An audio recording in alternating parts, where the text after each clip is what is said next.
Ozan. Anneni hiç yalnız bırakma, olur mu?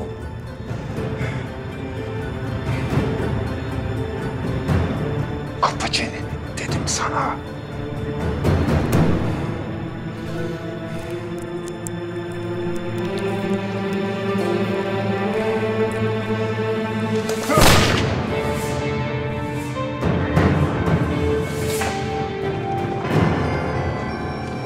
Ozan saklan! Mirat amca ne olur gidelim. Çok korkuyorum. Ozan bir yer bul, saklan çabuk.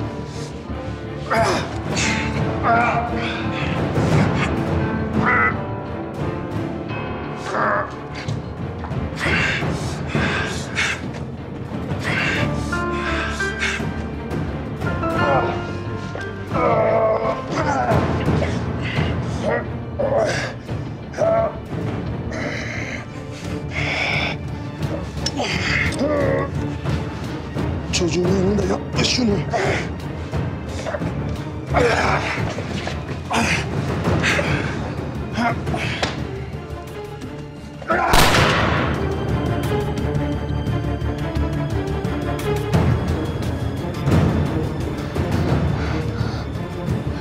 Geberteceğim lan seni şimdi.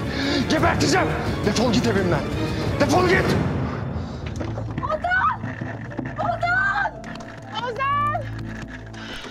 Mirat abi! Ozan!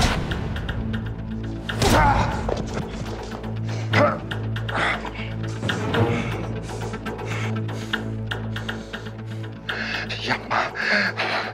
Mirat yapma.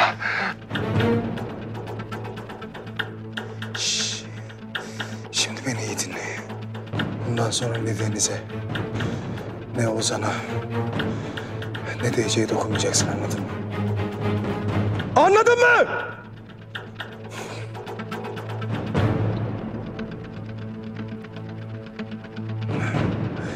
Eğer onlara dokunursan seni öldürürüm.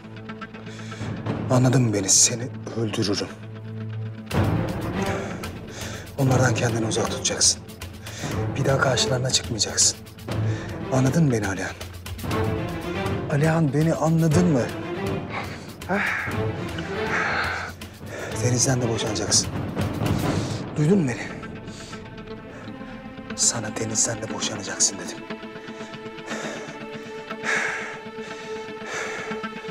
Anlıyor musun? Evet. Güzel.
Ozan.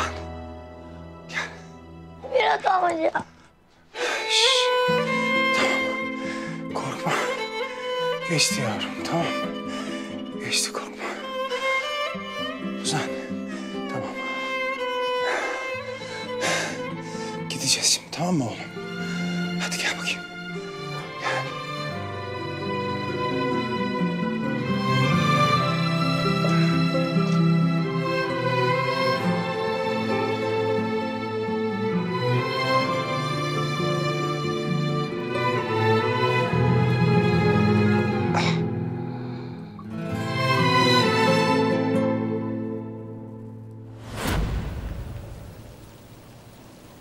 O yaptı değil mi?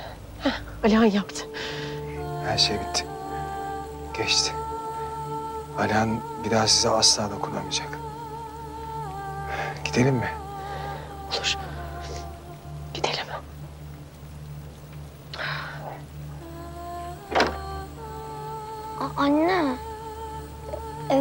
gidelim.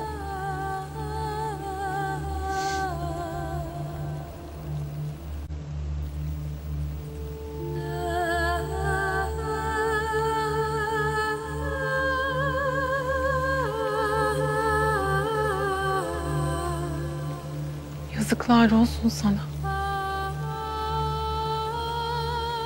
Yazıklar olsun.